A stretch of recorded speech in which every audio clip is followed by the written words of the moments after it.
Oke guys, jadi di video kali ini gue mau membahas lagi mengenai lanjutan video dari yang roastery bodong ya. Itu view-nya menurut gue banyak, tapi masih ada beberapa komentar yang sepertinya kalau gue tangkap itu agak sedikit salah persepsi kalau menurut gue. Nah, nanti akan gue jelaskan kenapa gue berpikir seperti itu ya. Tapi seperti biasa ya, sambil kita ngobrol biar lebih chill ya kan.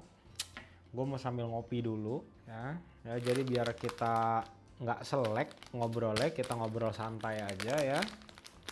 Nah, ini gue pakai kopinya, kopi kapal api. Di video itu gue membaca ya, banyak banget teman-teman yang berkomentar. Nah, ini gue campur teman-teman ya. Gue campur sama kopi. Nah, ini gue campur sekitar 10 gram. Nah, cakep. Oke, langsung aja. Gue mau menyeduh dulu teman-teman ya. Ini gue airnya pakai mendidih 100 derajat. Oke. Nah, mungkin buat teman-teman yang belum cobain metode seduh seperti ini, silahkan dicoba ya teman-teman ya. Menurut gua ini sih the best banget, kagak ada lawan. Enak banget. Oke, ini kita tunggu aja. Nah, gue sedikit bahas ke videonya ya. Di video itu menurut gua memang sudah banyak teman-teman yang nangkep inti dari video itu tuh apa gitu ya. Tapi ada beberapa juga sepertinya kelihatannya ini kayak baru nyeduh di rumah gitu ya, terus bingung nih ya, bingung atau nggak bisa nangkep maksud gue mengenai coffee roastery itu tuh seperti apa. Nah, nanti akan gue coba jelaskan. Gue pakai bahasa sesederhana mungkin supaya teman-teman lebih gampang untuk nangkepnya gitu ya. Nah, di situ teman-teman sudah ada beberapa yang kayak kasih rekomendasi beberapa coffee roastery yang menurut mereka itu kualitas yang dijual beansnya bagus-bagus ya. Nah, terus ada beberapa juga yang mengira-ngira brand roastery yang gue maksud itu apa. Nah, gini teman-teman ya, brand roastery itu gue tidak bilang spesifik ya, karena yang kita harus tahu sekarang itu beans memang harganya lagi gila-gilaan naik nih ya. Otomatis yang seperti itu tuh menurut gua cukup banyak teman-teman ya. Tetapi yang membedakan adalah dari memang roastery itu yang sudah settle, yang namanya sudah apa ya, yang udah bisa dipercaya, reputasinya bagus, mereka itu dengan menjual kopi yang kualitasnya atau grade-nya itu bukan specialty, mereka tuh nggak pakai gimmick yang terlalu macam-macam gitu. Paling kelihatan adalah dari penulisan tasting notes saja. Ya, penulisan tasting notes-nya ini biasanya kalau dari teman-teman roastery yang memang sudah settle, yang udah lama, reputasinya bagus gitu ya, itu gue tidak pernah lihat penulisannya tuh sampai kayak rasa kopinya bener-bener kayak nggak masuk akal. Contoh nggak masuk akal itu apa? Misalkan ya, dengan harganya let's say 200 gram itu mungkin cuma 70.000, 80.000 ya. Terus tasting notes-nya itu nanti ditulisnya ada jasmine ya, terus mungkin ada bergamot, ada peach, ada plum, ada cherry atau apapun itu, yang menurut gua itu sih kayak agak nggak masuk akal ya dengan harga yang ditawarkan gitu. Gue tidak bilang maksudnya ini tidak mungkin, enggak. Kemungkinan itu masih tetap ada ya, tetapi kemungkinan itu sangat kecil. Nah, itu at least ya, sepanjang ini yang gue tahu dari teman-teman roastery yang gue kenal ya, kalau memang ternyata mereka mungkin nggak dapat beans yang kualitasnya bagus ya, mereka akan jual apa adanya gitu ya. Apa adanya dalam arti di sini mereka akan jujur. Oke, ini kok misalkan kopinya full arabica tetapi buat kopi susu ya, mereka akan jujur gitu. Nah, problemnya di sini ya, yang di video yang gua upload kemarin itu, masalahnya adalah roastery ini nih seakan-akan tidak mau jujur ya, tidak mau jujur mengenai kualitas kopi yang mereka jual ya. Itu menurut gua apa ya, kasihan banget buat teman-teman yang memang di sini mungkin baru berpindah gitu ya, ngopi dari kopi yang kopi susu ya, terus lagi mau coba ngulik di rumah, tertarik gitu ya. Itu kasihan orang-orang yang seperti itu gitu loh ya. Karena gue juga dulu ya, gue di awal-awal belajar ngopi gitu ya, belajar nyeduh di rumah, gue juga sempet lah ya, gue juga sempet kayak, oh salah beli kopi nih. Tetapi enaknya pada saat itu ya, coffee roastery itu masih belum terlalu menjamur kayak sekarang, cuma beberapa doang ya. Enak banget, cobain deh, serius enak banget ya. Kalau sekarang kan pilihannya udah banyak banget, udah gitu sosmed juga sekarang udah semakin gila-gilaan ya.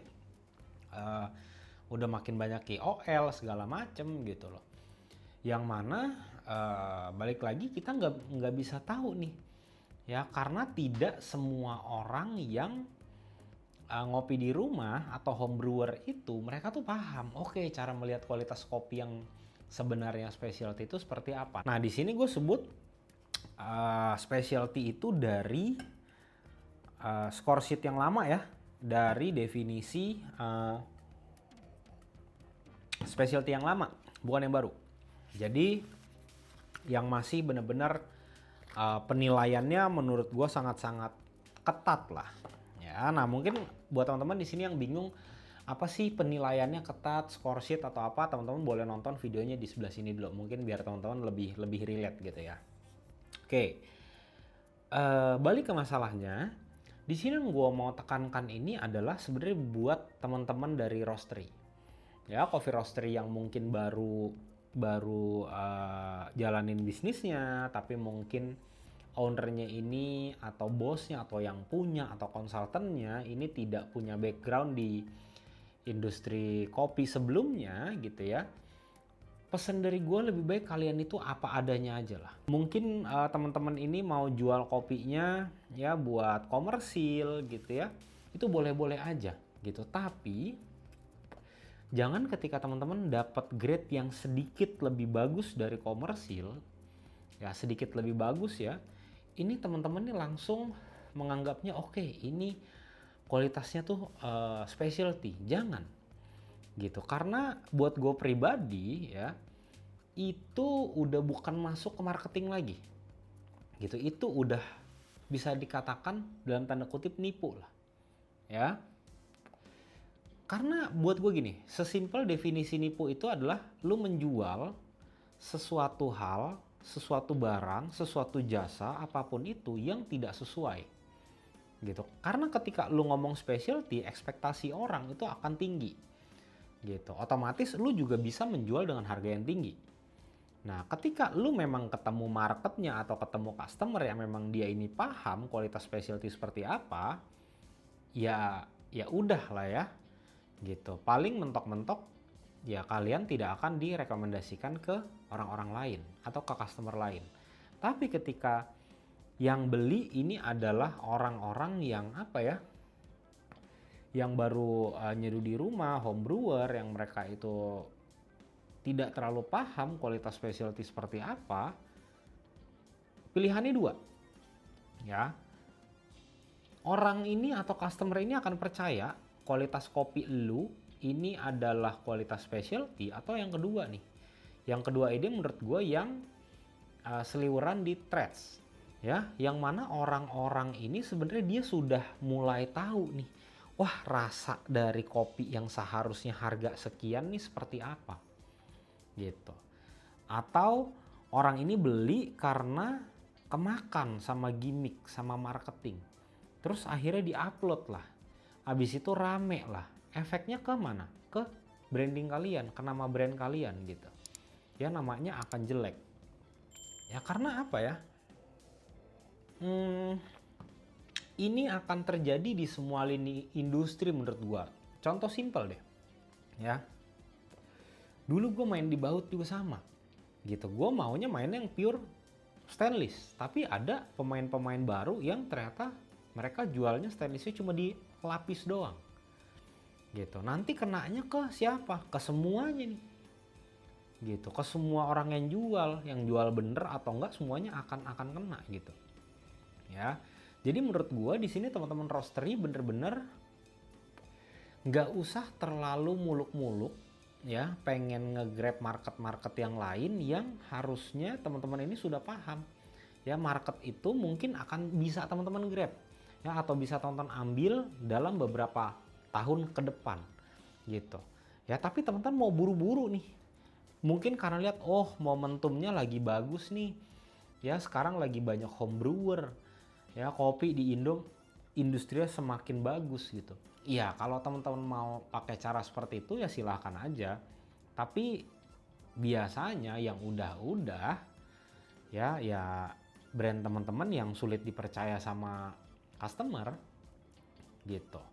Ya karena ketika teman-teman sekali brandnya udah jelek nih, ya udah jelek, udahlah, berat lah. Ya, mungkin teman-teman akan tetap dapat customer baru, customer lain gitu ya. Tapi ya menurut gua teman-teman akan dapat marketnya yang memang teman-teman mampu untuk grab gitu. Nah, di sini buat teman-teman home brewer gitu ya atau home barista, nggak usah terlalu pusing dengan grade-grade kopi lah, grade 1, grade 2, grade 3, asalan, nggak usah. Sesimpel pecahkan kedua aja. Ya, specialty dan non-specialty. Udah, sesimpel itu. Ya, teman-teman nggak usah nanti ngelihat, waduh ini orang jual pakai kalimat premium, kualitas premium, gourmet coffee. No, enggak. Specialty dan non-specialty, sesimpel itu. Nggak ada di tengah-tengah, nggak ada. Langsung pecahin dua aja gitu ya.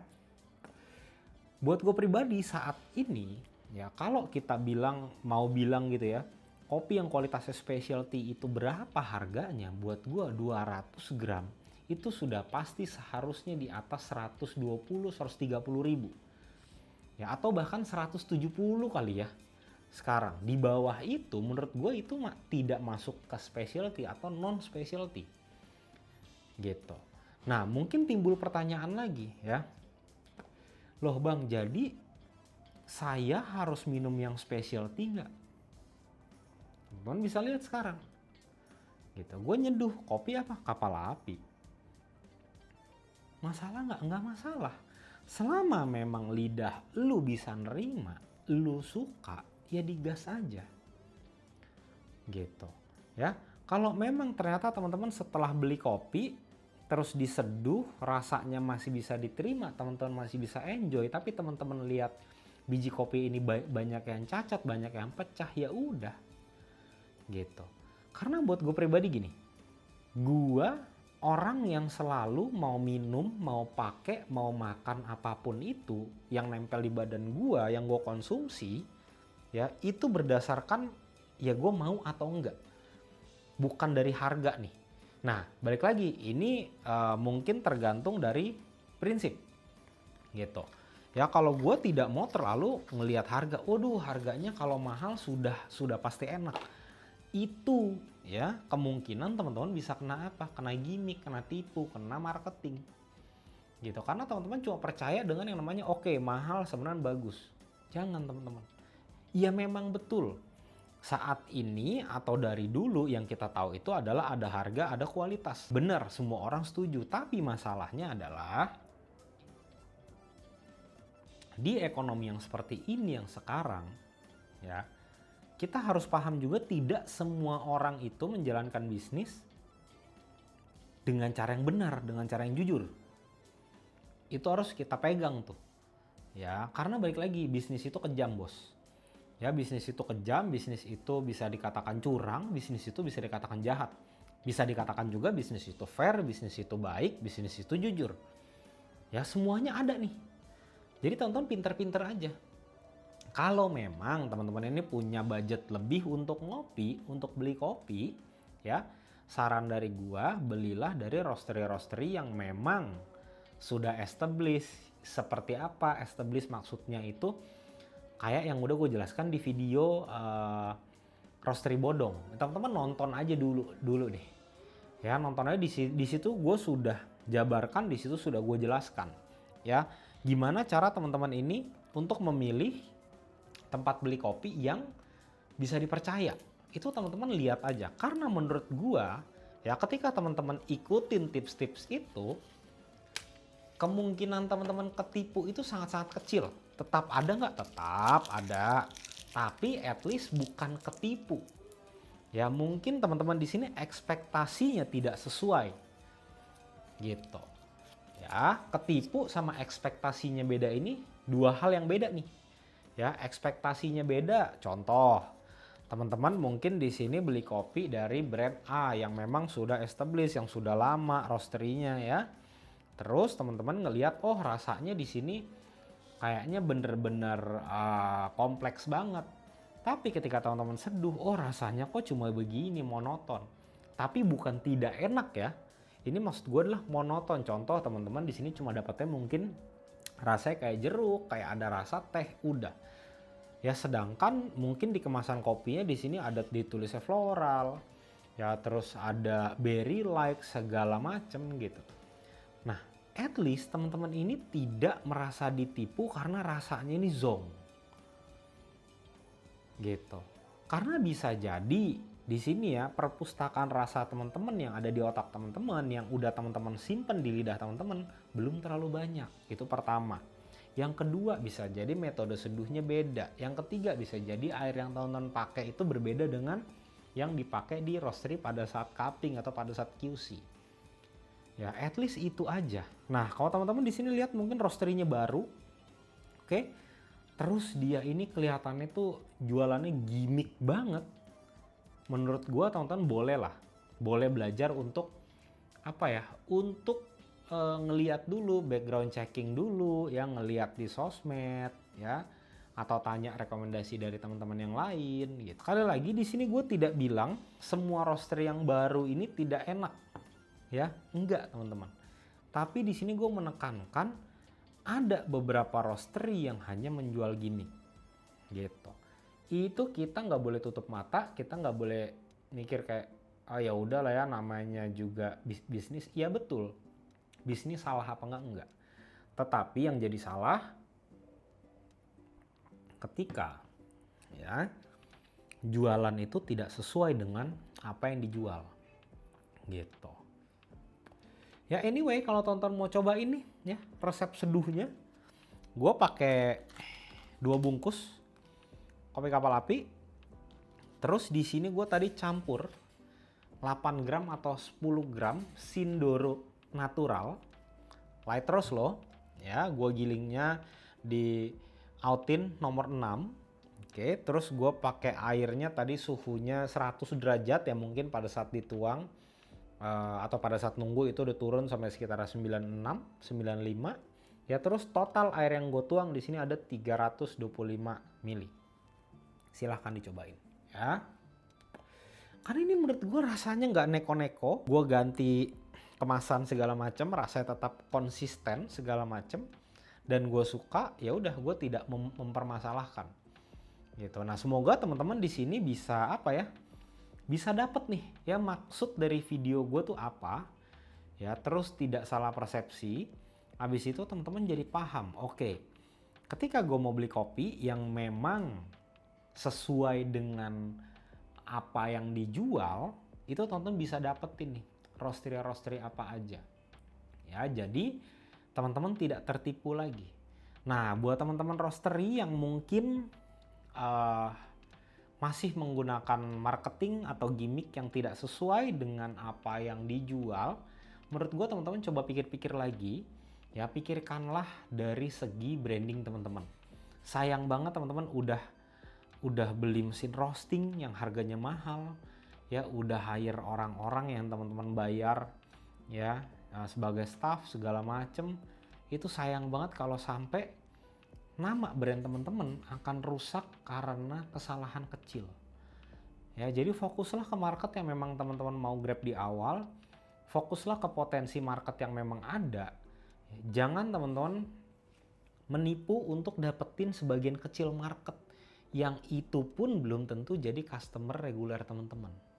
Gitu, itu perlu teman-teman pertimbangkan banget ya. Nah mungkin di sini teman-teman kalau misalkan ada tips, trik segala macam gitu ya, mengenai bagaimana cara memilih coffee roastery yang memang jujur, bagus, baik, kualitasnya dijual sesuai, tulis di kolom komentar. Nah, buat teman-teman nanti kalau mau beli alat-alat seduh rekomendasi dari gua,